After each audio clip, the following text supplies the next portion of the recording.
Mata uang kripto salah satu yang paling dapat manfaat terbesar siapa? US. Ya. Kenapa? Karena kita harus tahu kripto yang paling populer itu bukan Bitcoin, Coach Tony. Kripto yang paling populer itu adalah stablecoin USDT atau USDC. Menurut Pak Oscar, saat ini negara mana yang punya power paling besar untuk ngerakin market kripto selain Amerika? Ya, karena kalau kita bicara Bitcoin, kelebihannya adalah Bitcoin itu nggak terlalu retail.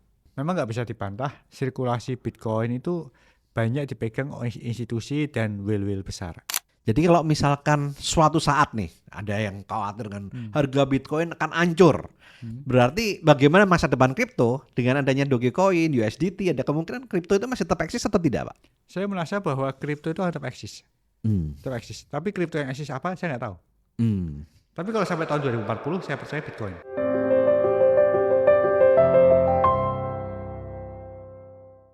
Halo Sobat Sip. Kali ini kita akan kembali mengupas tentang kripto. Dan kita kembali kedatangan narasumber yang sangat luar biasa yang mau menyempatkan waktunya untuk kembali datang ke podcast saya, yaitu Bapak Bitcoin Indonesia, Bapak Oscar Darmawan. Thank you Coach Tony, sudah diundang lagi nih. Gak capek-capek yang undang saya. Iya, soalnya saya mau belajar tentang kripto dari orang yang tepat, Pak. Nah, dan saya juga kepingin rekan-rekan di sini dapat literasi keuangan yang bagus dari orang yang tepat. Saya nggak mau banyak Sobat Sip ini yang kemudian melakukan investasi di kripto atau trading di kripto karena FOMO. Karena kemarin banyak orang-orang yang di berita-berita yang frustrasi, bahkan ada yang bunuh diri gara-gara Bitcoin turun. Oke. Nah, saat ini kan kita tahu bahwa sejak Donald Trump menjabat jadi presiden, wah Amerika ini jadi sangat getol dengan Bitcoin. Tetapi Cina justru saat ini katanya mulai nge-ban Bitcoin. Nah ini gimana menurut Pak Oscar? Jadi kalau kita bicara mengenai US dan Cina kan memang sesuatu yang menarik nih. Jadi kalau kita bicara US, itu mereka memang lebih cenderung open dengan inovasi-inovasi yang ada. Ya. Ya apalagi kalau kita tahu bahwa US itu punya peran andil dalam ekosistem blockchain dan kripto ini. Ya. Ya dengan Elon Musk-nya sangat go to crypto, sangat go to blockchain ya. Dan di satu sisi Cina itu kan polanya adalah mereka tuh selalu lebih suka sesuatu yang bisa dikontrol. Ya, jadi kalau kita bicara Cina memang dari awal begitu dia menguasai, mengerti apa itu kripto, apa itu blockchain, dia memahami bahwa konsep dari cara kerja mata uang kripto ini adalah decentral. Ya. Itu artinya nggak bisa dikendalikan oleh kelompok tertentu, nggak bisa dikendalikan oleh negara tertentu. Jadi pastinya Cina akan lebih cenderung tidak mensupport. Tapi kalau kita bicara US ya mereka akan lebih open. Apalagi kalau kita bicara mata uang kripto ya. Mata uang kripto salah satu yang paling dapat manfaat terbesar siapa? US. Kenapa? Karena kita harus tahu kripto yang paling populer itu bukan Bitcoin, Coach Tony. Kripto yang paling populer itu adalah stablecoin USDT atau USDC. Stablecoin USDT itu adalah di mana kriptonya berbasiskan US dollar. Satu kripto equal dengan 1 US dollar. Nah, efeknya apa?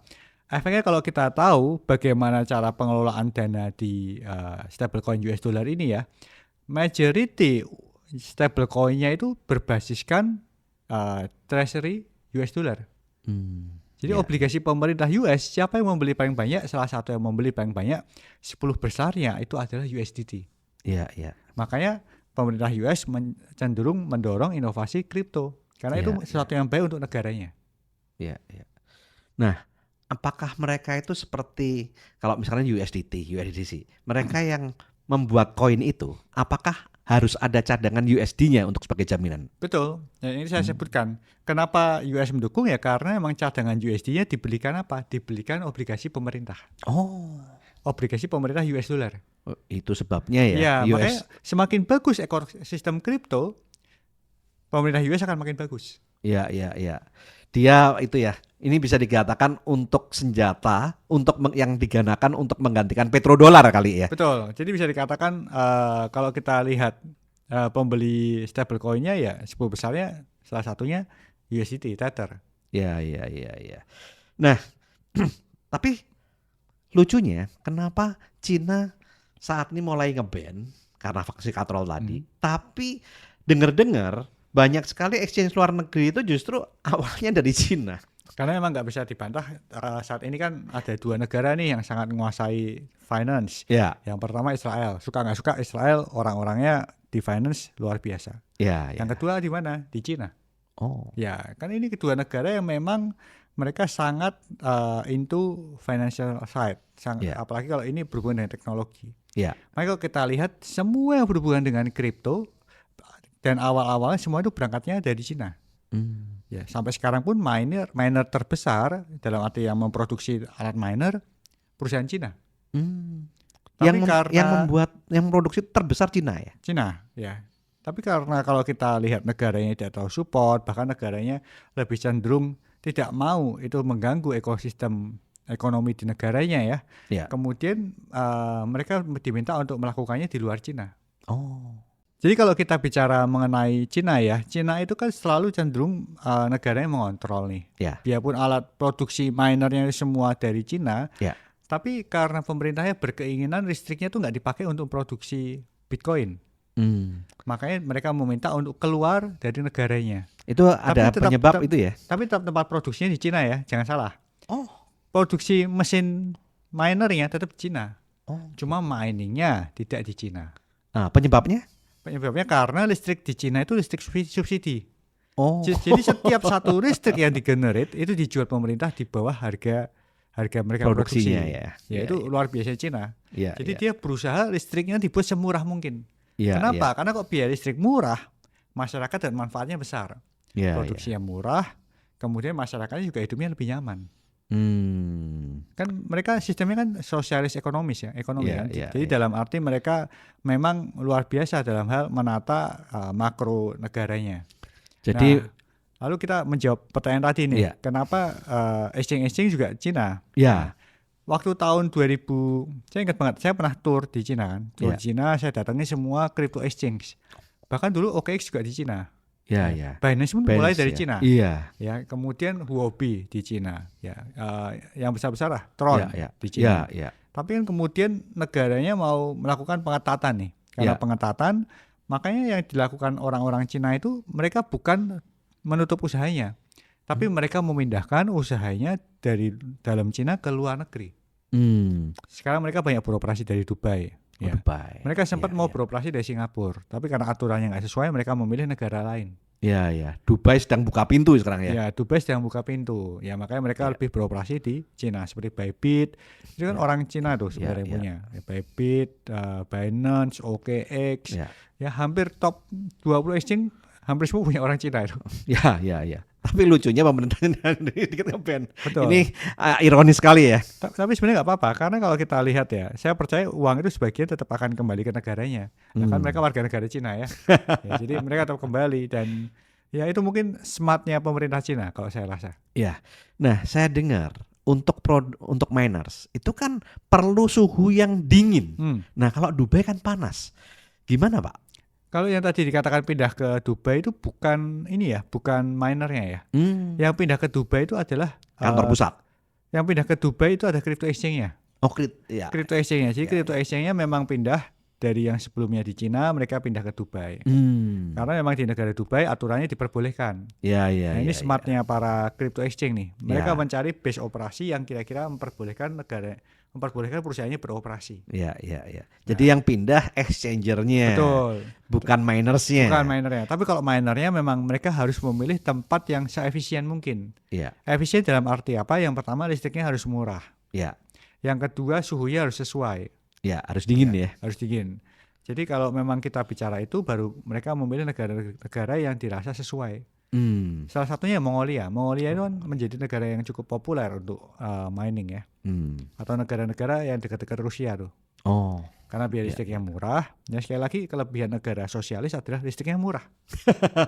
Karena mereka listriknya bisa dikatakan subsidi dan mereka berusaha untuk memastikan kebutuhan masyarakatnya untuk listrik terpenuhi. Tapi yang mereka masih mengizinkan miners itu untuk operasional di sana ya. Tapi mungkin pajaknya tinggi juga ya. Saya kurang tahu ya tentang pajak ya, karena saya nggak menguasai materi pajak. Oke. Menurut Pak Oscar, saat ini negara mana yang punya power paling besar untuk ngerakin market kripto selain Amerika? Ya Cina lah pasti ya. Cina. Kita bukan bicara secara negara ya, bukan secara pemerintah. Kita bicara secara masyarakatnya. Iya. Karena memang nggak bisa dibantah, orang kaya sekarang itu sebagian besar dari Cina juga, ya kan ya? Iya, betul. Kalau kita bicara bilioner Cina itu besar sekali, ya. Baik yang terdata maupun tidak terdata. Yang tidak terdata mungkin lebih besar lagi. Ya, karena memang negara Cina itu negara superpower yang punya kekuatan bukan di militer tapi di ekonomi. Iya. Tapi selain daripada Cina, negara apa yang mampu menggerakkan menurut saya adalah Jepang. Ya, karena perputaran uang yang berikutnya terbesar ada di Jepang. Iya. Bahkan dulu exchanger besar awalnya banyak di Jepang ya. Selain dari Cina, Jepang, ya betul. Iya.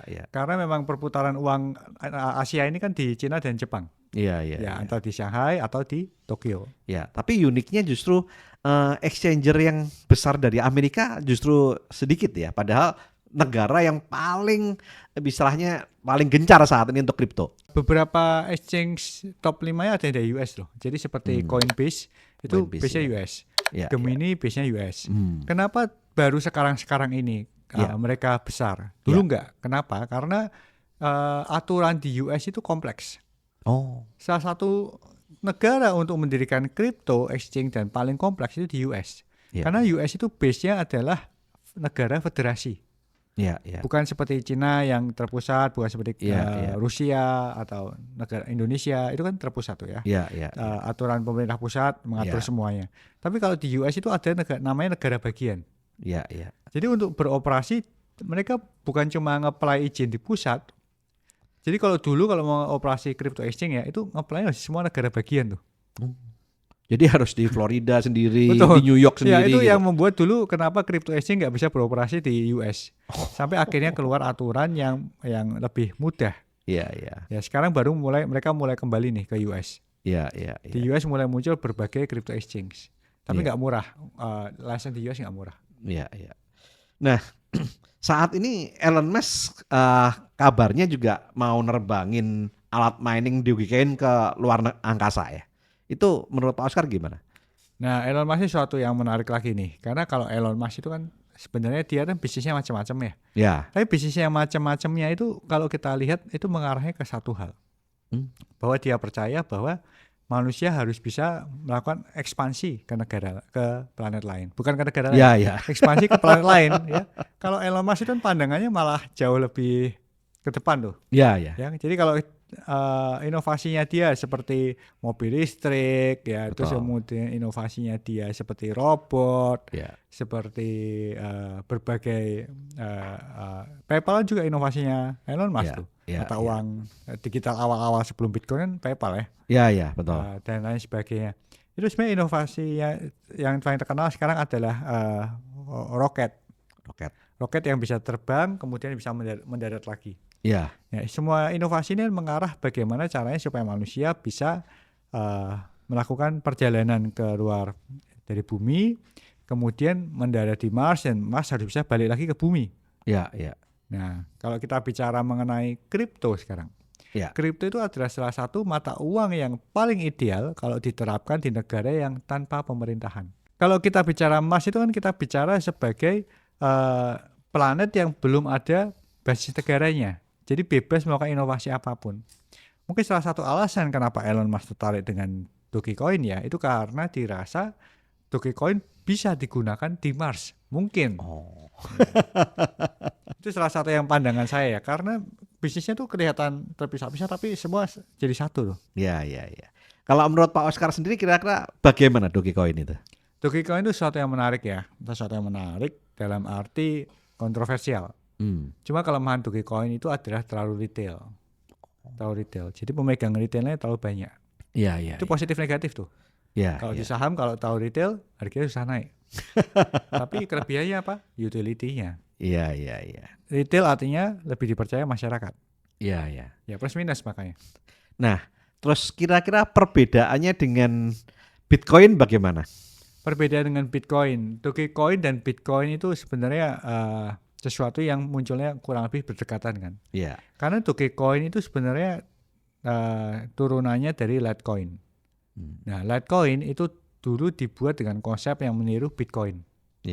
Jadi bisa dikatakan memang secara teknologi Dogecoin nggak sesuatu yang spesial karena memang diambil dari script turunannya, algoritmanya pakai script bukan SSH256. Kalau Bitcoin kan SSH256. Yeah.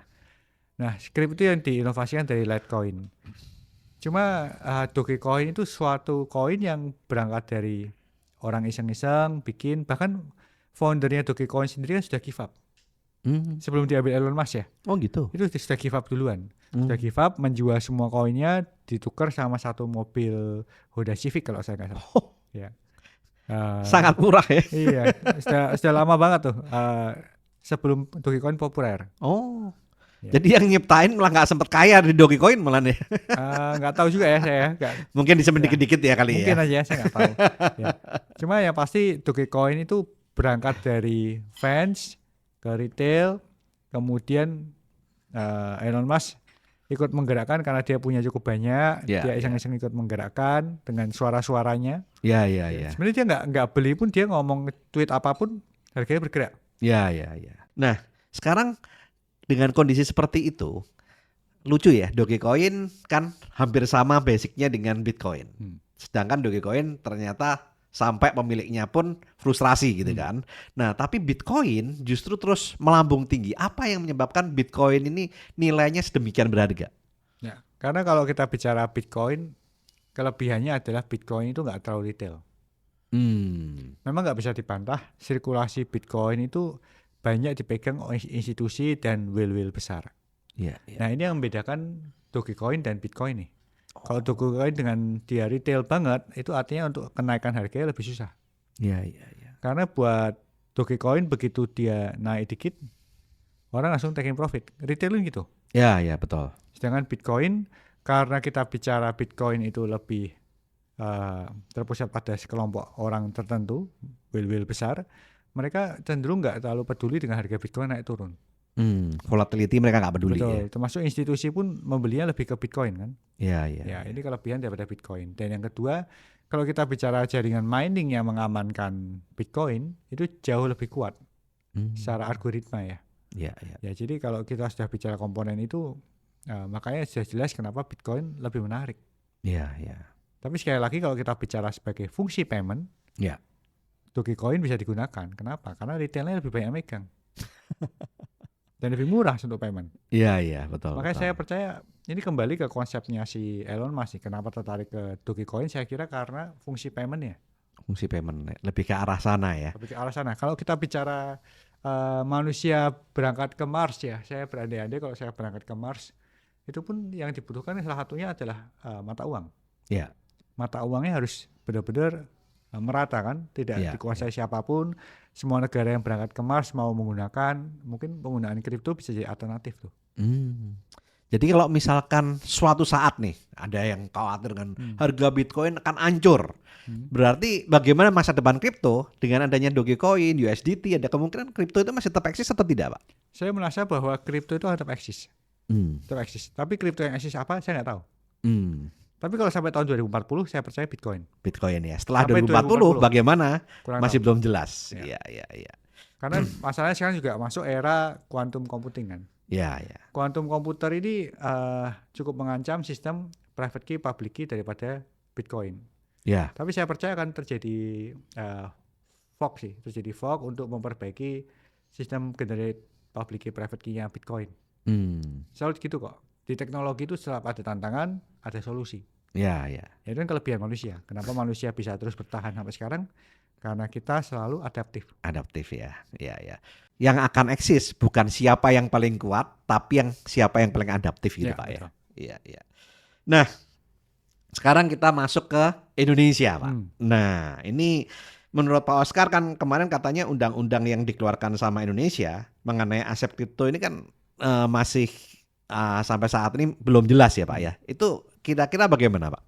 Sebenarnya aturan di Indonesia ini bisa dikatakan cukup ketat. Ya. Karena memang mungkin berangkat dari pemerintah selalu berusaha untuk melindungi masyarakat. Ya. Jadi aturannya dibuat untuk lebih kecenderungannya melindungi masyarakat daripada ke industri.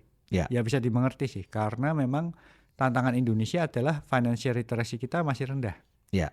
Nah, tapi menurut saya akan sangat baik kalau industri juga diberi kesempatan menyampaikan. Ya. Dan harapan saya pemerintah juga mendengarkan. Ya. Jadi bisa beriringan tuh perkembangan industri dan perlindungan masyarakat bisa beriringan. Ya.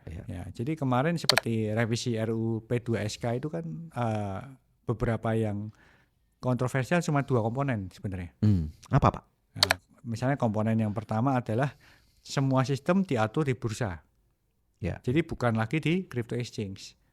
Itu yang kontroversial itu kan, karena yang ditakutkan sama industri dan masyarakat, bukan cuma industri yang takut, masyarakat juga takut adalah bagaimana kalau sistem bursanya crash.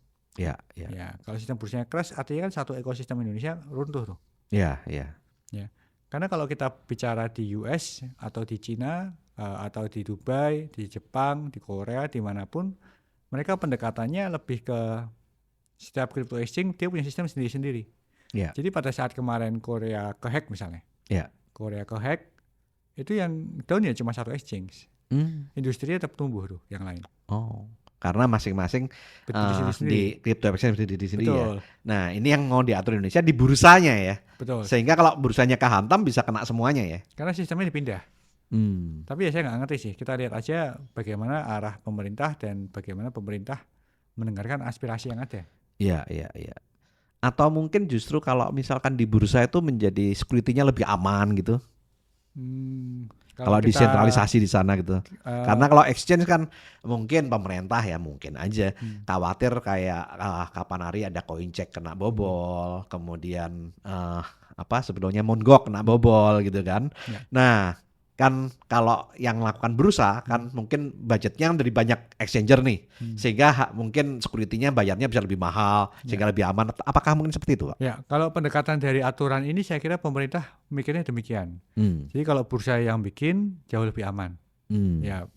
Tapi yang nggak bisa dibantah adalah kalau kita merunut information security ilmu di IT, bahwa tidak ada sistem yang aman. Ya kan kalau di AS gitu. Jadi sistem yang aman tuh nggak ada. Karena ini cuma masalah kapan. Ya, jadi kalau yang ditakutkan industri dan masyarakat ya jangan sampai kalau pada saat itu terjadi industri nasional tumbang. Sudah itu aja. Saya kira nanti kita lihatlah bagaimana pemerintah melihat aturan ini. Kalau dari saya sih saya mendukung apapun keputusan pemerintah. Ya. Tapi secara keseluruhan, menurut Pak Oscar, pemerintah Indonesia saat ini sangat mendukung ya untuk saat kripto. Ini menurut saya sangat mendukung ya. Kita bisa melihat Indonesia itu salah satu negara yang membuat undang-undang PPh final untuk kripto. Bagus banget. Iya. Sama seperti di saham kan. Biarpun mungkin nilai besarannya masih terlalu besar. Karena di kripto itu besarannya 0,21%. Di saham 0,1. 0,1 betul. Makanya itu yang membuat alasan kenapa orang Indonesia banyak yang lebih suka trading di luar negeri. Karena lebih murah, nggak ada pajak. Iya. Ya, kalau pajaknya 0,1 masih mungkin buat melakukan scalping, ya kan?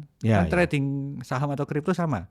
Banyak orang suka scalping tuh. Betul. Scalping naik 1% ambil profit gitu kan. Ya. Cuma masalahnya kalau di kripto biayanya sendiri untuk beli dan jual itu hampir 0,5. Jadi trading scalping hampir susah dilakukan di Indonesia. Ya, terutama kalau seperti Bitcoin yang sekarang terakhir ini stable ya. Ya, jadi hampir nggak mungkin. Jadi kalau orang mau trading scalping, mau nggak mau, bukannya mereka nggak suka dengan exchange Indonesia, tapi memang secara biaya nggak memungkinkan. Jadi mereka pasti akan memilih exchange di luar negeri seperti Binance, Bybit, atau yang lainnya lah, karena secara biaya lebih murah. Kita belum apa-apa komponen pajaknya setengahnya kan. Ya, tapi kalau nggak pakai istilahnya nggak di Indonesia exchangernya, itu kan PPh-nya kan jadi nggak kehitung, Pak. Gimana caranya mereka ngambil duitnya? Tapi kalau kita bicara masyarakat kebanyakan mereka nggak peduli kan. Karena sekarang penegakan aturannya juga belum dilakukan. Ya. Nah, saat ini kan masih banyak banget nih pertanyaan-pertanyaan yang ada dalam benak masyarakat.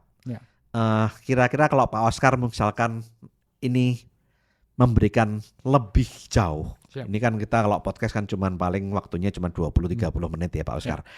Mungkin Pak Oscar bisa berbagi kurang lebih sekitar 2 hari tanggal 7-8 Februari kira-kira bisa Pak? Siap. Saya happy untuk sharing-sharing. Tapi tujuannya untuk sharing ya. Apa yang saya tahu, apa yang saya ketahui. Karena ada banyak hal yang mungkin nggak bisa diceritakan di depan kamera nih.